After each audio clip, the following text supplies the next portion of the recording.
My sister faked her death, and I paid her debts for 10 years. After my sister accumulated an enormous debt and was presumed dead, I toiled for 10 years to pay it all off. But then I discovered she was still alive.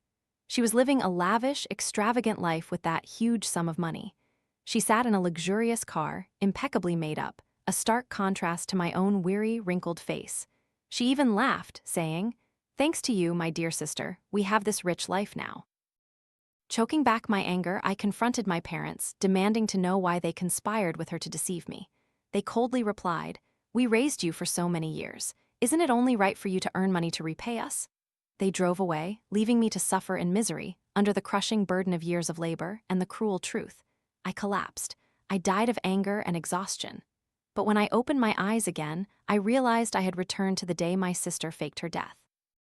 I looked at the death certificate, witnessed her funeral, and buried her just a few hours later. This time, she truly rested beneath the earth. Could anyone have been a better sister than Alara? In my past life, Snow, driven by a romantic obsession, slit her wrists. When our family rushed to the hospital, she was already covered by a white sheet. Seeing the familiar faces before me, hearing the doctor repeat the same words, I finally knew for sure that I had truly come back to life, returned to the exact day my sister faked her death. In that past life, after her supposed demise, my parents used their grief as an excuse, pretending to jump into a river to commit suicide. I hadn't even recovered from the loss of my loved ones before I was burdened with Snow's colossal debt. My boyfriend Julian also abandoned me. I slaved for 10 years to pay off the debt, only to discover in the end that none of them had died.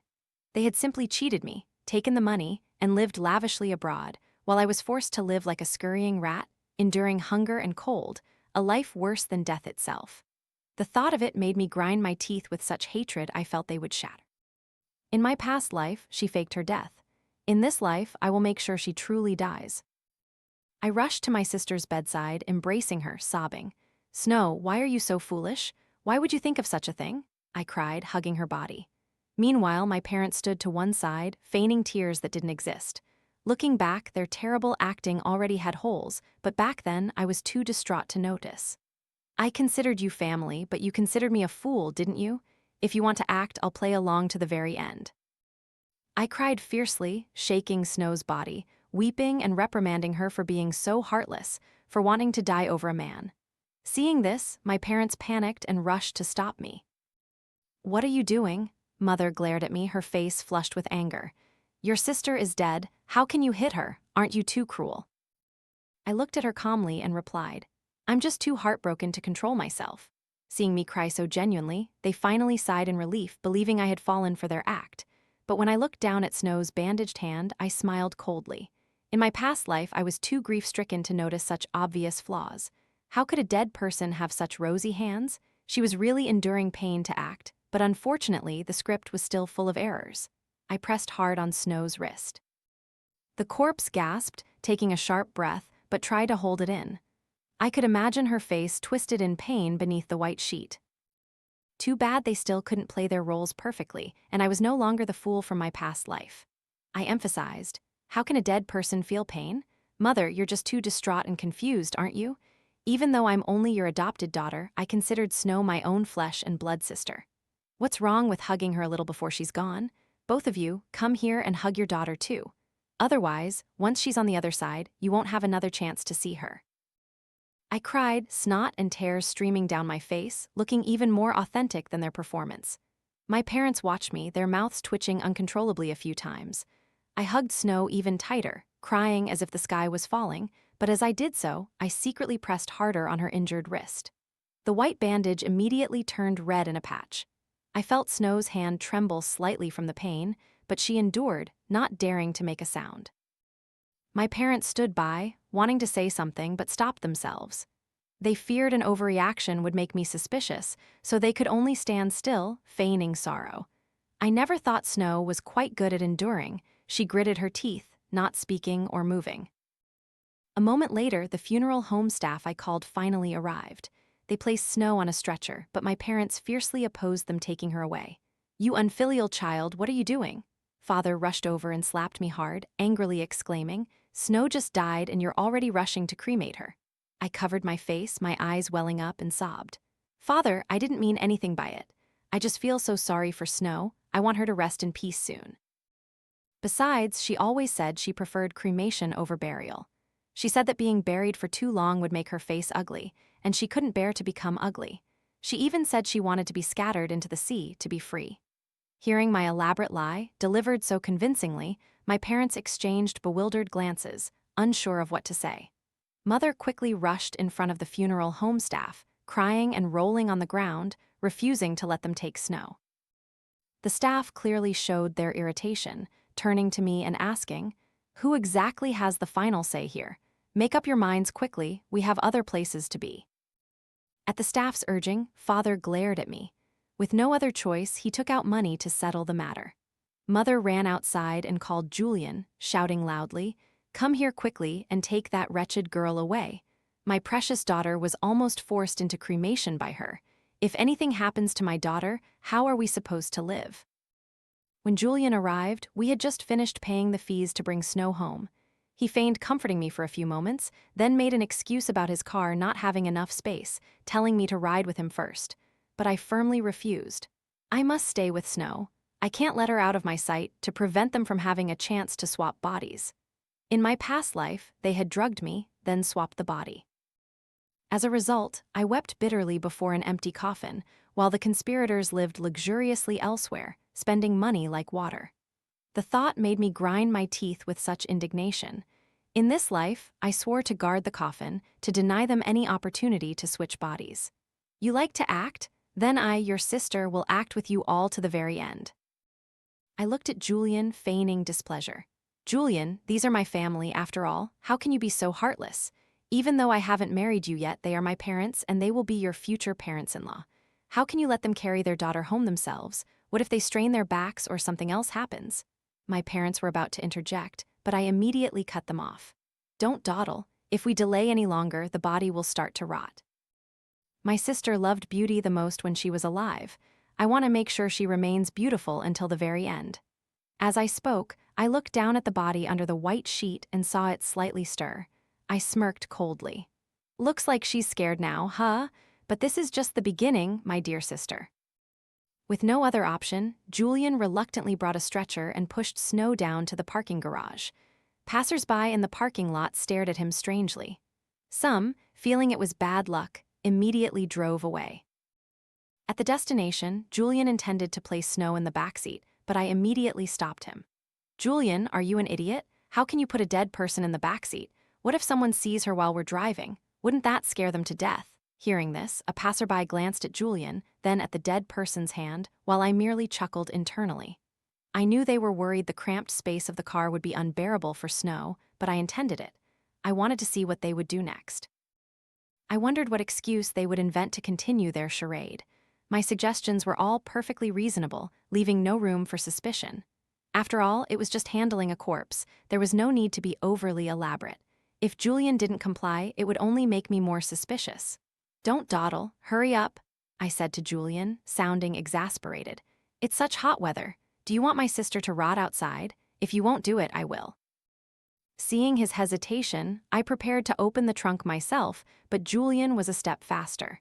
He roughly opened the trunk, shoved Snow's body inside, and slammed the lid shut. Then he turned to me, feigning tenderness. "How could I let you do such heavy work?"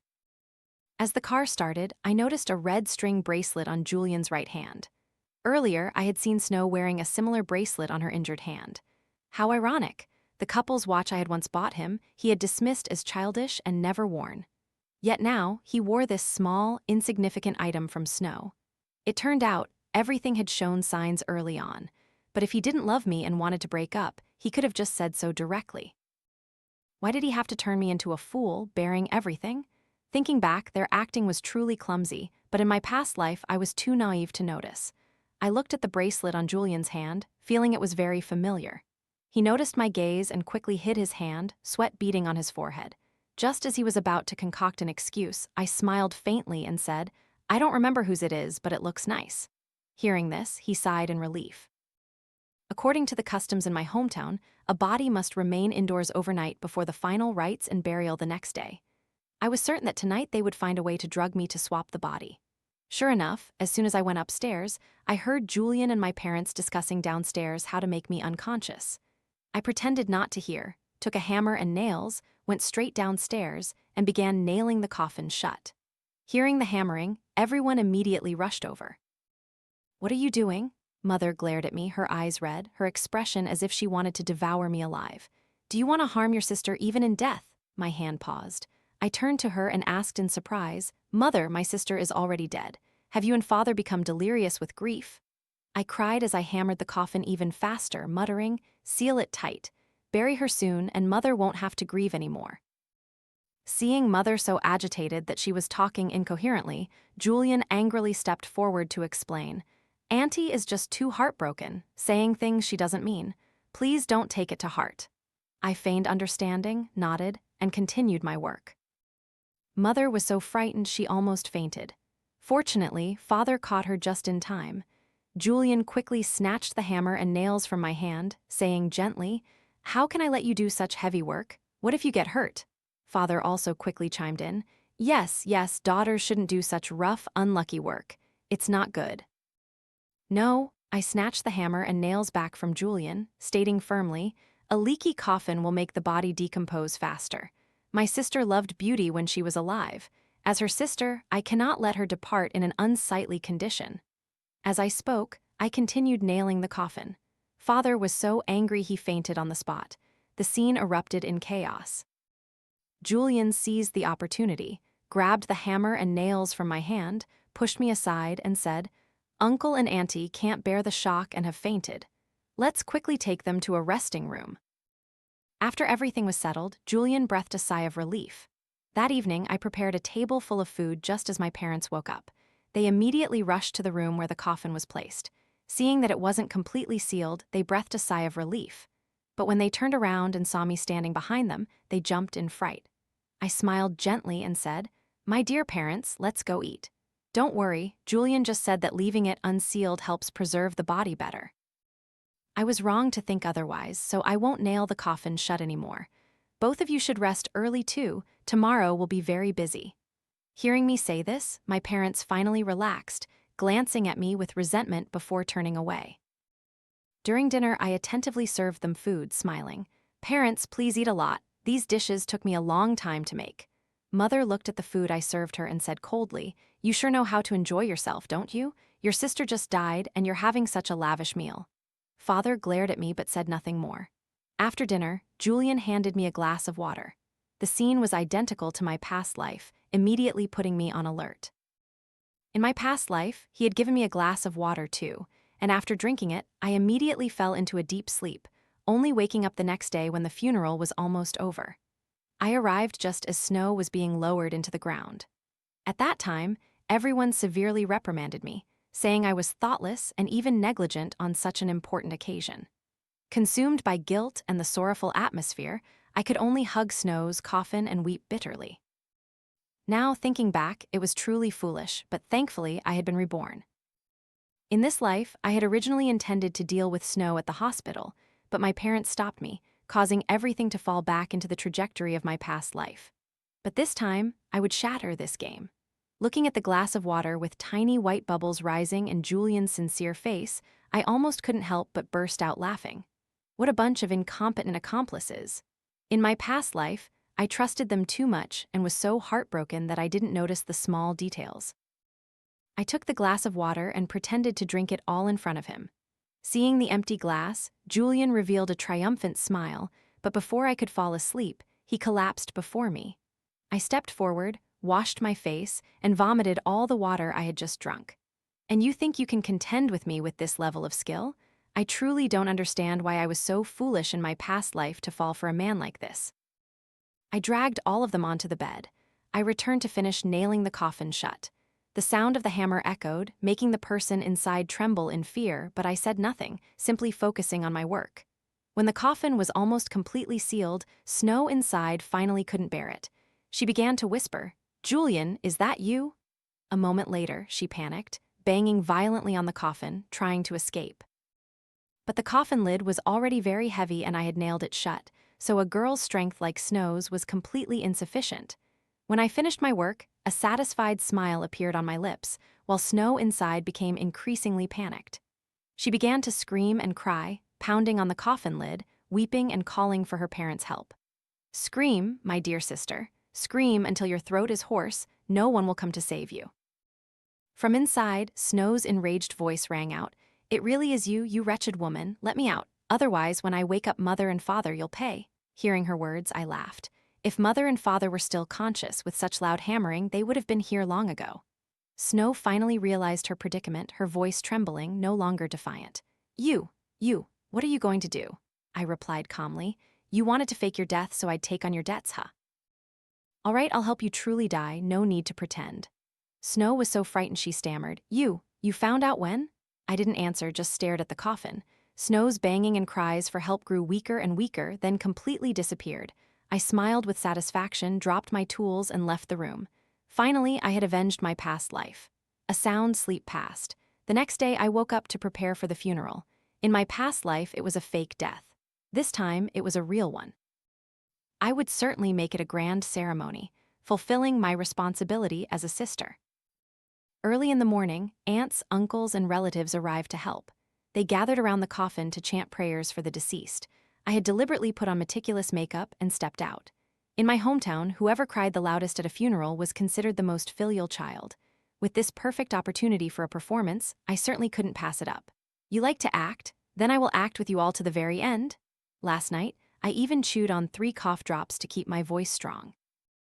Now my voice rang out loud and clear, perfect for a heart-wrenching lament. An aunt walked in and saw my parents and Julian still sleeping like the dead. She turned and whispered to the others, "This family is truly heartless. Their daughter died, yet they're still sleeping so soundly. Such cold hearts." After her words, everyone gradually left, leaving me to continue my work. By the time it was almost time to send the deceased on their way, all 3 of them still hadn't woken up. It seemed the dose of medicine I gave them last night was strong enough. I called them several times, but to no avail. Even the aunts took turns trying to wake them, but they continued to sleep soundly, their snores resounding like thunder. To avoid suspicion, I deliberately explained that they had been playing cards all night, which was why they were sleeping so deeply. Everyone grumbled a few words, then angrily left. The eldest aunt in the family even straightforwardly led the criticism. "They are truly thoughtless, to oversleep even at their own daughter's funeral. They truly have no heart." The auspicious hour arrived. The priest declared, "We cannot wait any longer. We should take the deceased to their final resting place. Delaying the auspicious hour is not good for the departed soul." As the coffin was carried, I walked behind, weeping tragically, tears and snot streaming down my face. The aunts behind me watched and gossiped. "Those 2 old folks are truly worse than their adopted daughter. They raised her for so many years, yet show no filial piety at all." At the cemetery, as they prepared for the burial, the 3 of them finally rushed over, flustered. Seeing the securely nailed coffin, my parents couldn't bear the shock and collapsed to their knees. Julian also hadn't expected things to go so far beyond his control. He approached me in confusion, asking, "Is Snow really dead? Did something unexpected happen?" I looked at him with disdain, my eyes red, and said, "What else could it be? Death is a serious matter. Don't talk nonsense, or Snow might appear in your dreams tonight." Hearing this, Julian's face turned pale. Mother, her face distraught, staggered forward to inspect. Seeing the nails on the coffin lid, she was so frightened she almost fainted. She rushed to embrace the coffin, sobbing hysterically, "My daughter, Mother doesn't believe you're dead. I don't believe it." Father also ran over, hugging the coffin and wailing. The scene stunned everyone around. The aunts behind me sneered. They were nowhere to be seen when needed, but now they're acting so heartbroken. What a farce. Oversleeping at their own daughter's funeral. This is truly the first time I've seen such a thing. Because the 2 of them were kneeling and weeping by the coffin became unusually heavy. The priest frowned and reminded them, "The coffin must not be stained with tears. Both of you, please move away so we can continue the ceremony. Besides, the pallbearers cannot bear your weight." As he finished speaking, the coffin suddenly dropped to the ground, making the priest's face turn white. The coffin falling is a bad omen. I've conducted funerals for many years, but I've never encountered such a thing. "You 2 are truly too much." Hearing this, Father's face turned purple with rage. He sprang up and punched the priest directly in the face. "How dare you say my daughter is dead? You're dead. Your whole family is dead." Each curse was accompanied by a powerful punch.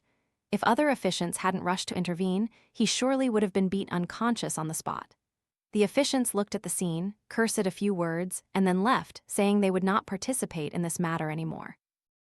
My parents seemed to have gone mad, trying to pry the nails from the coffin with their bare hands. They kept at it until their fingernails bled, but they didn't stop. Finally, Julian brought tools to pry open the coffin lid. When the lid was opened, Snow's pale, decomposing face was revealed, causing murmurs among those around. My parents didn't hesitate to embrace the body, weeping tragically. "My daughter, Mother. Mother doesn't believe you're dead. I don't believe it." Mother suddenly lunged forward, raising her hand to slap me repeatedly, yelling, "It's you! It's you, you wretched woman who killed my daughter. I'll call the police to arrest you." Seeing her about to strike again, Aunt Clara, always upright, stepped forward and delivered a strong slap to Mother's face. "Haven't you done enough? Snow has been dead for a long time, and you even overslept her funeral. Now you're turning around and hitting the daughter who handled everything? What kind of mother are you?" Even though Alara is only adopted, we all see how she treats you too. Don't show such blatant favoritism. Mother said nothing, just hugged Snow's body and cried. Soon after, the police arrived and cordoned off the scene. They said, "Someone reported an incident. We received information that you assaulted someone. Please come with us to the station to clarify." Father stood silently, staring at Snow's pale body unmoving. Mother, however, pointed at me and shouted, "Police! Quickly arrest this wretched woman. My daughter isn't dead. She killed my daughter." Hearing this, not only the police but all the aunts and uncles were stunned, unsure how to react. The relatives were all dumbfounded, unable to believe what they had just heard. Julian also showed clear signs of panic, constantly gesturing with his eyes towards Mother, but she was still immersed in the pain of losing her daughter, only wanting revenge for Snow, and had no mind to pay attention to his hints. After the funeral was handled, all of us were taken to the police station. Mother accused me of murder, claiming I had sealed the coffin shut, causing Snow to suffocate to death. I maintained an innocent expression, looking at the police officers and explaining, "No, I didn't do that. Mother, you must be confused. My sister committed suicide out of love, slitting her wrists until she died. Afterwards, I merely sealed the coffin according to custom." Mother herself said she had passed away and even requested to bring her back to our hometown for the funeral. How can she now say I killed my sister? "How dare you argue with me?" Mother sprang up, pointing directly at my face and shouting, "You clearly knew your sister wasn't dead. Father and I raised you to this age, only for you to harm our own flesh and blood daughter, you ungrateful wretch. I will make you pay, make you follow my daughter to hell." Listening to our back and forth, the investigating officer sighed, rubbing his temples. "You claim you only sealed the coffin after your sister passed away. Do you have any evidence?" At this point, all three of them were pinning the blame on me, causing the police officers' gazes to become somewhat suspicious. I knew they were wondering if I had sealed the coffin while Snow was still alive, causing her to suffocate. Fortunately, I had prepared for this situation. I respectfully handed the death certificate from the hospital to the police, saying seriously, "Death is no laughing matter. This is the death certificate issued by the hospital when I paid my sister's medical bills. Initially, I intended to cremate her, but my parents firmly objected, requesting a burial according to our hometown customs. When burying, one must seal the coffin to prevent insects from entering. I only did it for my sister's good. How can I now be called a murderer?" I spoke, tears and snot streaming down my face, so much so that even the police officers couldn't help but feel moved. My sister is already dead, yet they insist she's not. Can doctors also make mistakes in their diagnoses? My parents hadn't expected me to bring this evidence.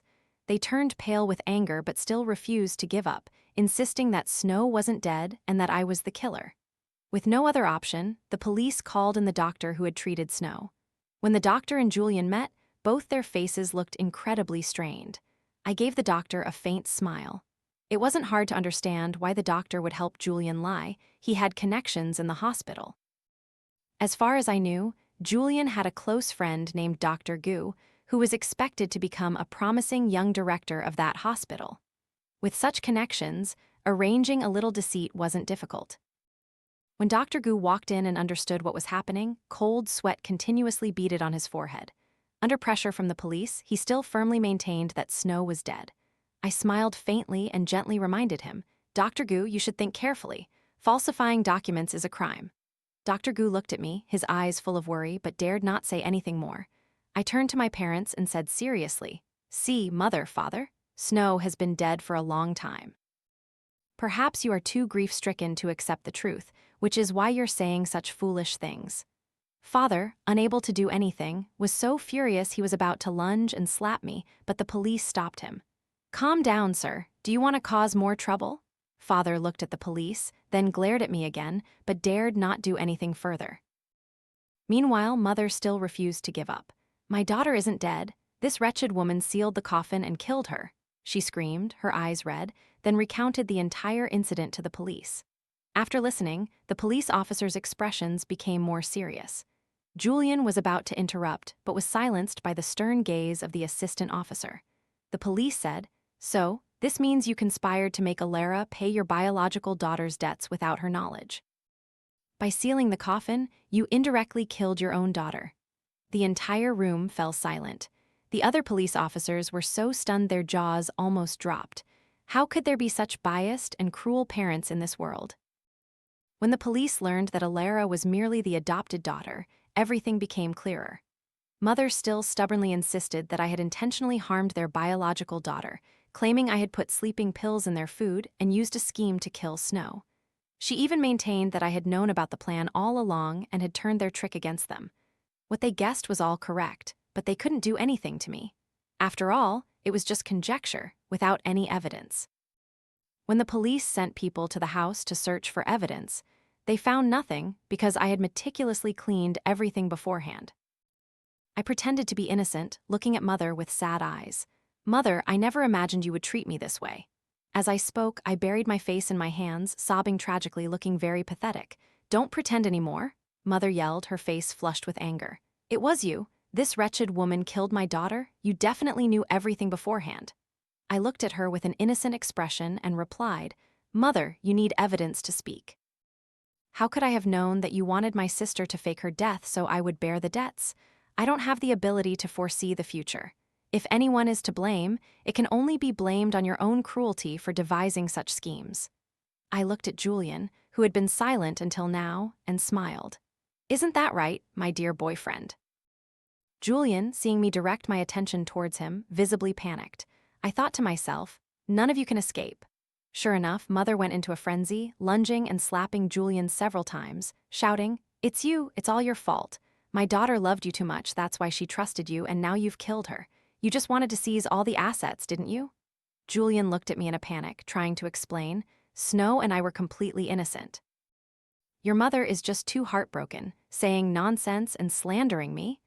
I pretended not to believe him, adding more drama to the situation.